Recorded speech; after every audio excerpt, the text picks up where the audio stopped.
Hello! Today's stories come from r/entitled parents. We have two big stories today, each has multiple updates. Our first has a teacher struggling to deal with two wild twins who have inexplicable issues until she meets the entitled mom.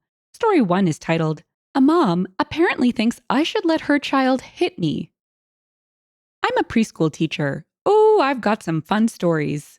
Today, a mom put in a complaint about me. Her kids are twins, 3 years old, and they're an absolute mess. I love all kids, but these two are something else. Their names are incredibly similar, first of all. Picture a parent naming their twins Candy and Mandy or Mackenzie and McKinley. So these girls don't know their own names. They both think their name is Mackenzie. They came into my class not potty trained. They barely know any letters and colors and have a low vocabulary even though they have an older sibling, both parents, and a nanny taking care of them. They hit and shove each other, pull each other's hair, and try to stick their fingers in each other's eyes. They've literally stepped on my other kids to get where they're going because they're so used to always having their way. One of them, McKinley, can be cute, and I had already made progress with her. She's using the potty by herself now, knows a few colors, and is starting to respond to the correct name. Then there's Mackenzie. This child literally clutches her pearls and looks offended if I ask her to do basic things, like clean up her toys, go potty, or line up for recess. She gets angry if she's told to say please, screams chicken if she doesn't like her lunch, and says no, while giggling to everything she's told to do. Now, I would speak to her entitled mother at pickup about the behavioral issues, but even I softened it and didn't tell her everything this kid does. Entitled mom would insist that all of their behavior was because they speak two languages. Sorry, Mackenzie knows exactly what go potty means. She just doesn't like to do it. So last night she was throwing a bigger fit than usual. I told her she could stand up and walk to the potty or I could carry her, but laying down and kicking her feet wasn't an option. She didn't get up, so I picked her up and took her into the bathroom. I gave her a minute to stand still and calm down, then told her again to use the potty.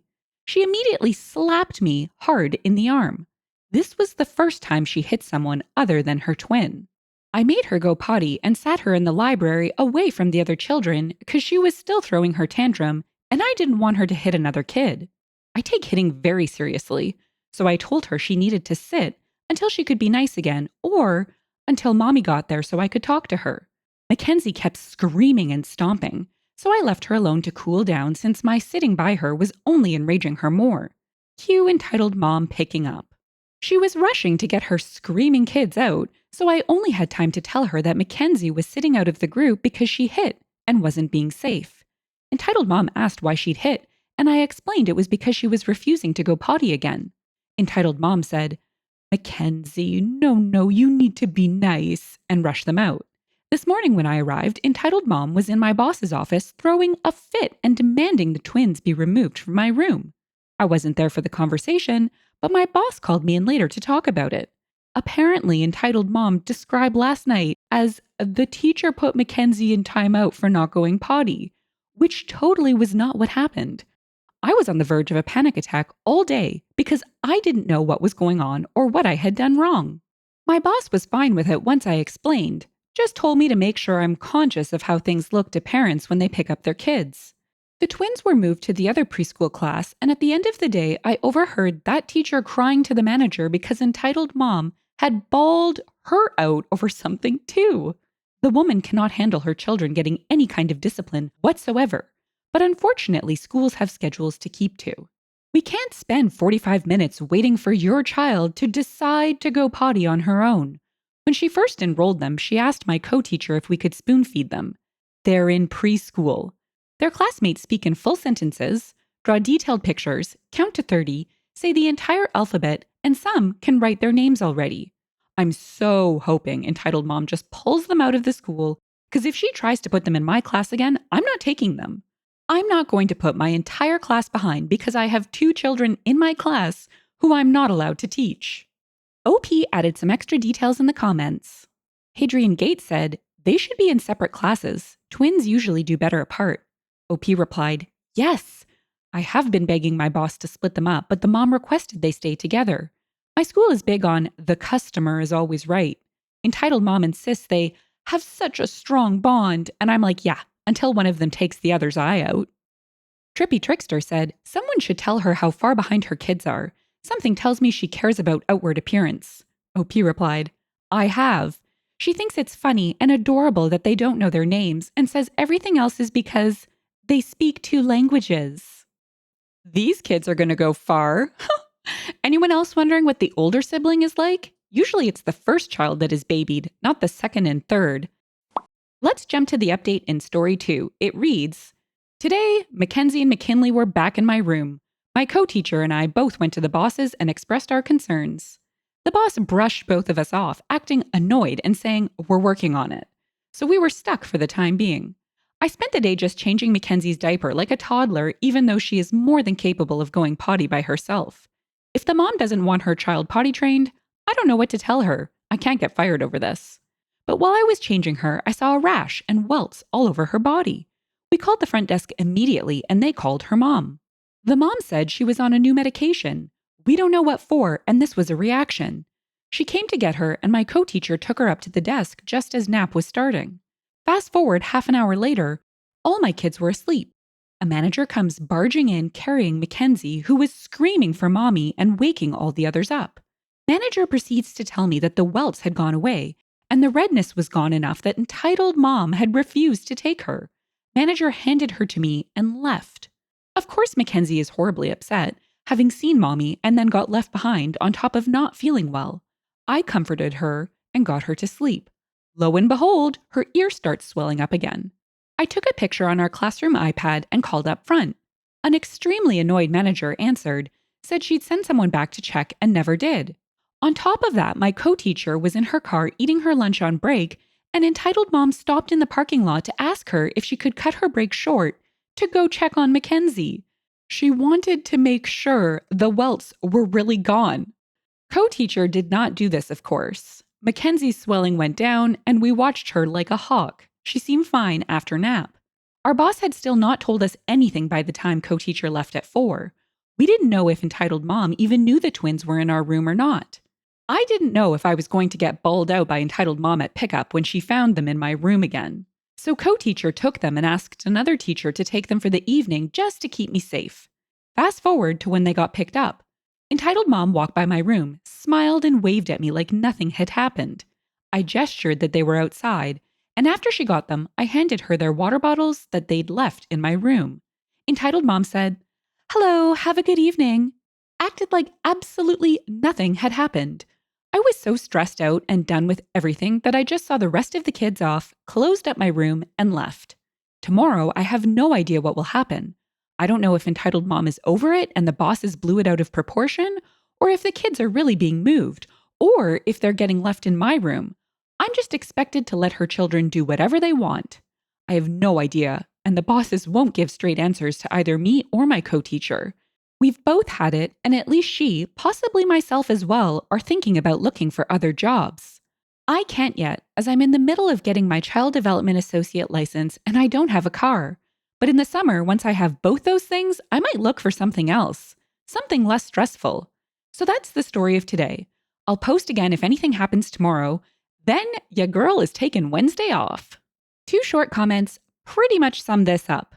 Ulrich Rahl said, I missed the first post, but went back and read it. Get out of there as soon as humanly possible.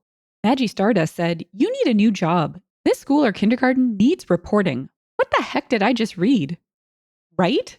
The manager is enabling the mom. OP definitely needs to get out of there, because you know entitled mom is part of a gaggle, and there are more where she came from. They'll spread like Mackenzie's rash and take over the school. Get out, OP! Get out! Our third story has 3 updates and takes entitlement to a new level. I'm not sure if this counts as a Bridezilla story, since it seems to ooze out into everyday life, but strap in for a wild ride. Story 3 is titled, Wife, female 28, held a talent show at our wedding reception. Her friend, who sang, networked with a guest who wants to potentially work with her. She has become bitter since. I, male 28, knew her since college, and I'll get that out of the way first. The past few days have shown a different side of her that's a little surprising because Kate is her best friend from college. My wife, Nancy, wanted to do a mini talent show at our reception, and she talked it up beforehand too. She read a poem that she made for the event, and Kate performed a song that she wrote. Long story short, one of the guests who I invited is into producing, and he reached out to her after she performed. They exchanged information, and Kate was really excited. He wanted to network with her following the reception, and she even thanked my wife for hosting the talent show over text. But Nancy became really bitter about it, and that's why I'm writing this. She hasn't responded to Kate's message, and she said she regretted doing the talent show too. She also asked me to block Edward, the producer, on my socials contacts, and I told her that that seemed a bit much. She didn't like my answer and said that I was wrong to not take her side after just getting married. But I told her that she should be happy for her friend. She didn't like that either and vented to some in our friend group about how Kate was bragging, but some of them disagreed. She said she didn't want to hang out with them for the time being, and that included me too. Two of her girlfriends even texted me that she was overreacting and that they were also surprised to see her act that way. They also asked if she was okay too. My dad is suggesting counseling and said that asking me to remove friends is an unhealthy way to start a marriage. And I'm honestly more than a little scared. I asked if she'd be open to counseling, but she said there was no need because Kate was her friend first and I shouldn't choose Kate over her. I just want to ask what to do next, since she refused counseling and sees no issue with cutting off our friends. Edit. I want to add that Nancy complained that her poem didn't get as good of a reception as Kate's song. Shocking. Kate didn't study music in college, but practices on the side, and her text was really thankful for the opportunity that the talent show provided. Kate is also engaged to her longtime boyfriend. Update November 1st, 2022. It's been a little over 2 weeks since my first post, and I have had some time to try and process. A lot of it still feels surreal, having known her since my early 20s and the 180 after the wedding. I want to address a few things that were asked in my first post before getting to the update. Nancy and Kate were not the only ones who performed in the talent show. During planning, Nancy said she wanted to showcase her friends and how awesome and proud she was to have them. She also said it was a bonding thing between her girlfriends from our friend group, and the girls were the ones who performed. However, given her post-reception 180, it really surprised me in comparison to her pre-talent show mindset. A few people commented that she didn't need to have a talent show to read the poem she made for the wedding. She could have just read it at any time as the bride. Edit. The reason I'm writing this post is because of something else that came up and led to a conversation. We had a vacation coming up, but she no longer wants to go on it. In the time since my first post, she's continued to have random mood swings due to thinking about Kate. Sometimes that's venting about how Kate would have nothing without her, or getting really quiet and distant, even while eating. She's also still upset at her girlfriends who she vented to about Kate. But when they disagreed and called her out for being bitter over a talent show no one forced her to have, she told me to cut off our friend group, along with blocking the producer and girlfriends too. When I disagreed, she became distant and said I was choosing them over her. My dad suggested counseling and talking to her again because asking me to cut off friends was an unhealthy start to the relationship. So I talked to her after my first post and asked if she'd be open to it.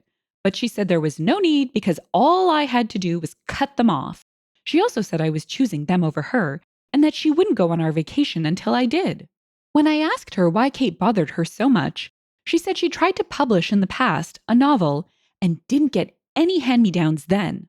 But when I reminded her that my friend was a producer on the side in his basement, she said, I should have known better than to invite him, as if I should have known he would have liked Kate's song. When I told her that I wouldn't block the producer and entire friend group, she said I was entitled like Kate, and that she wanted a break because I didn't care about her. I told her that I love her but didn't think it was healthy to cut off everyone. I also told her that she should be happy for her friend because Kate was really grateful. She didn't seem to care. She has since gone to stay with her parents and left some of her things in our apartment.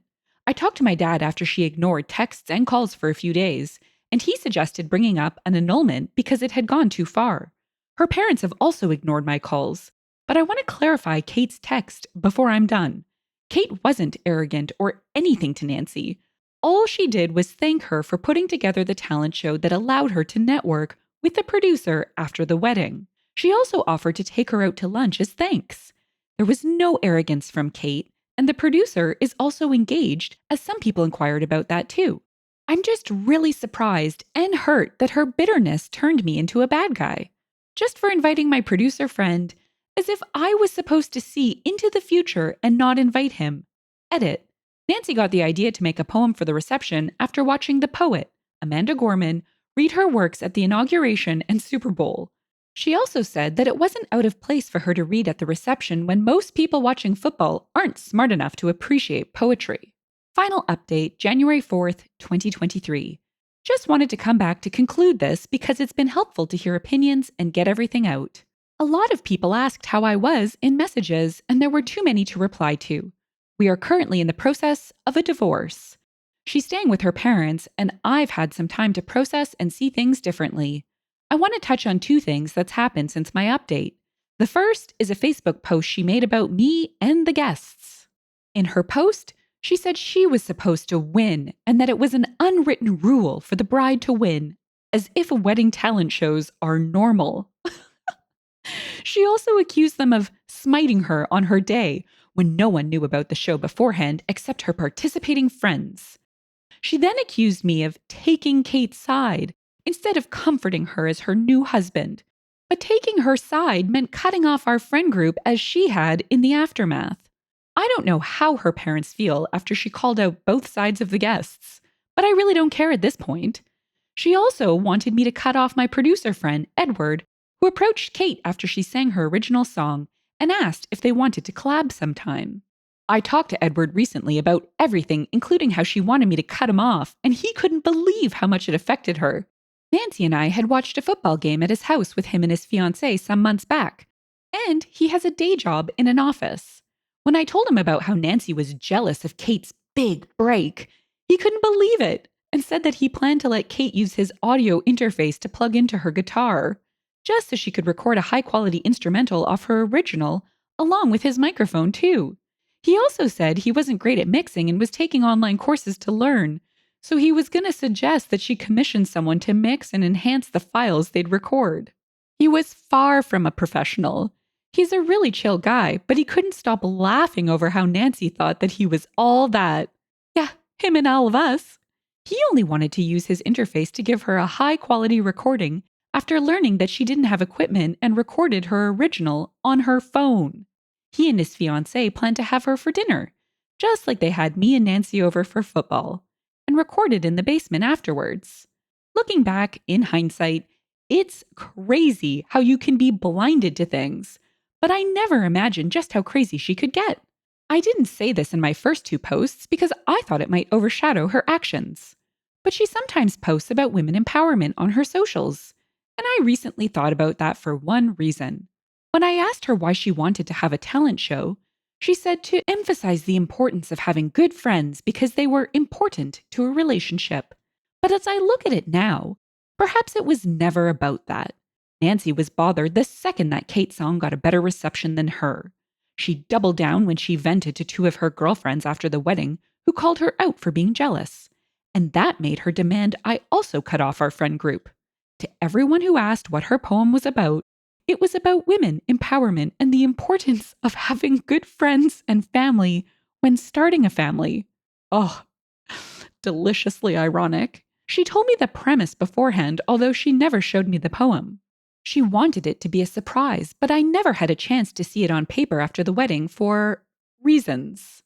Many people also corrected how she said that Kate received a hand-me-down opportunity at the wedding, but the proper term was handout, as many corrected. I really appreciate everyone who offered advice as it helped a lot mentally, not to mention looking back at how crazy it all was. Just hoping to fully get over it as time goes on, but I've gotten over some of it recently.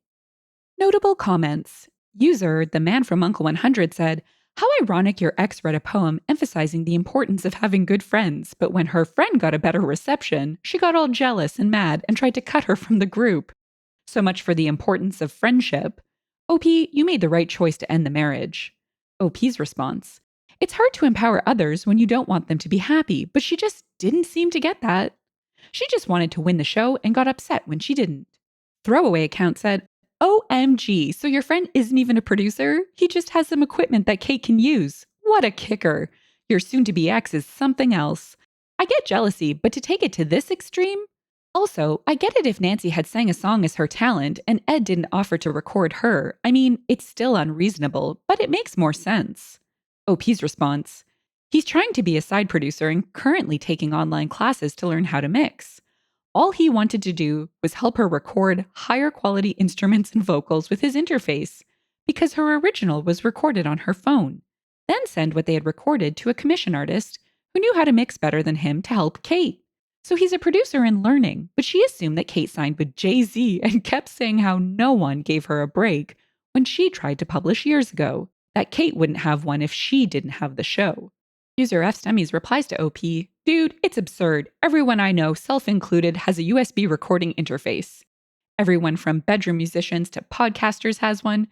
So your friend offered to help Kate record a better-sounding demo, and that's it. If I had to make a comparison, it would be like you were into woodcrafts with hand tools, but your friend has an amateur wood shop in their garage. He offered to let you come over and help you with some of their power tools. That's basically the extent of it. What you apparently found out is that your now ex is likely a narcissist. Her entire self-centered image of her world, the need to be the winner, the best, and everyone around her is just in service of reinforcing that delusion. Also, the paranoia and delusional imagined competition, and that she's a victim. I've had a few narcissists in my life before, and they're all like how you described your ex. They're incredibly charming until you eventually see behind the curtain. She finally felt secure or safe enough to let you see the real her behind the act. I'm sorry it worked out the way it did, but you most likely dodged a bullet." Oh my gosh, agree. First off, who has a talent show at their wedding? Second, who uses their wedding as a platform for female empowerment? I really wish OP had indicated what vows they used. They for sure included to obey, because that would add more delicious irony to this circus. And third, who doesn't appreciate free entertainment at their wedding? I mean, it sounds like Kate is a future pop star. Can't wait for her first single. I bet it'll be about fake friends. If you've enjoyed the story and would like to hear more, consider liking, subscribing, and leaving a comment. Thanks, and bye for now.